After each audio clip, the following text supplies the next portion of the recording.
harta yang sangat berharga. Ya. Mutiara yang sangat berharga. Di situ disebut pedagang. Pedagang yang mencari mutiara yang indah. Setelah ditemukannya mutiara yang sangat berharga itu, ia pun pergi kemana? Menjual seluruh miliknya lalu membeli mutiara itu. Membeli ladang itu karena di sana ada mutiara yang terpendam. Pertanyaannya, apakah mutiara? Apa mutiara yang berharga itu? Itu nanti Yesus sendiri, ya. Kristus sendiri adalah mutiara yang sangat berharga itu.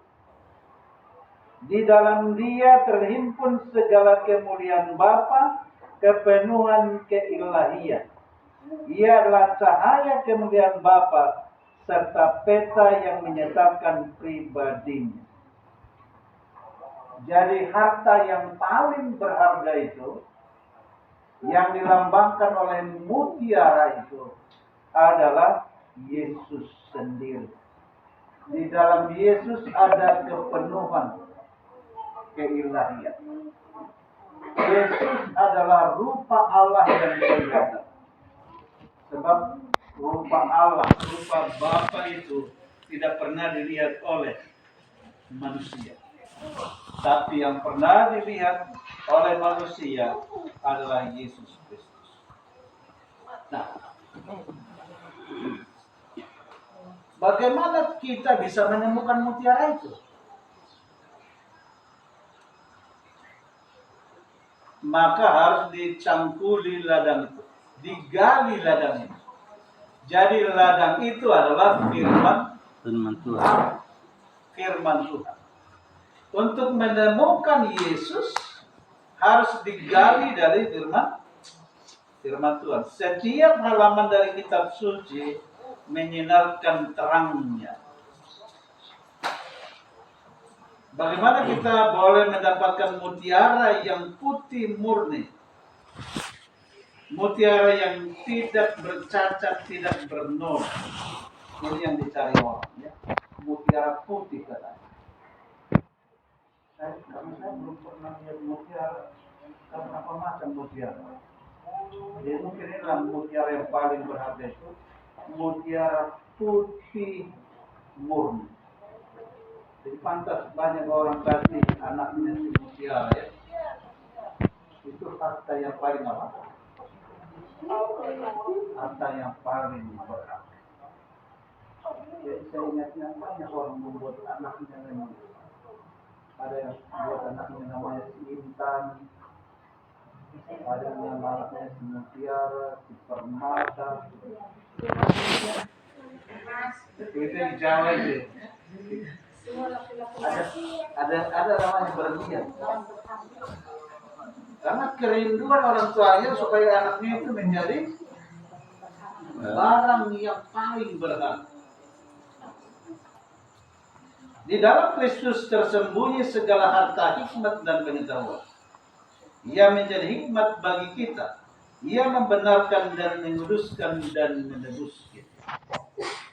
Yesus yang berharga itu mampu menebus, menguduskan dan menebuskan. Ketika Kristus datang, dia tinggal di Yerusalem. Tapi Alkitab menyatakan, tetapi orang-orang kepunyaannya itu tidak menerimanya. Terang Allah bersinar di dalam kegelapan dunia ini. Kegelapan itu tidak menguasai. Yesus datang kepada miliknya, kepada bangsa Israel, tapi bangsa Israel tidak menerima.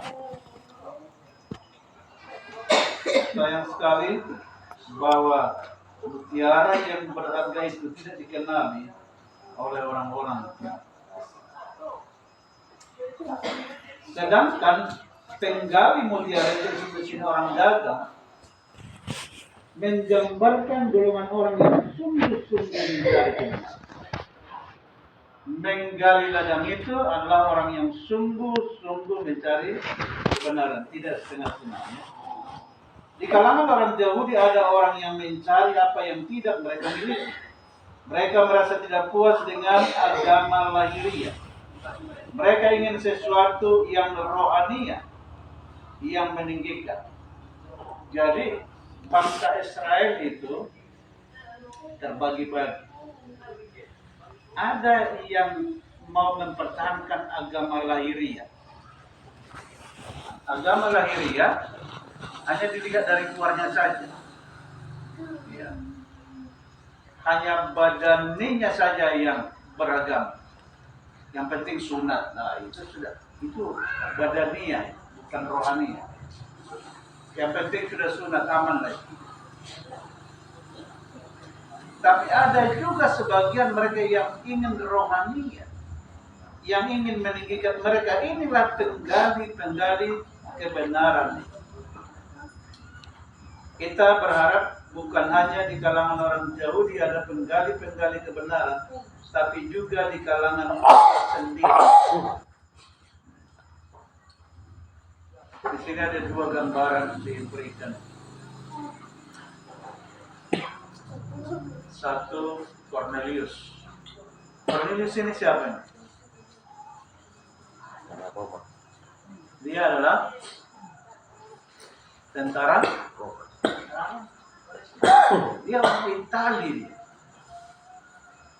Tapi sekalipun dia seorang tentara, Alkitab menyatakan bahwa dia adalah orang yang baik, dia orang yang setia, dia juga suka bersedekah. Sampai dia mengirimkan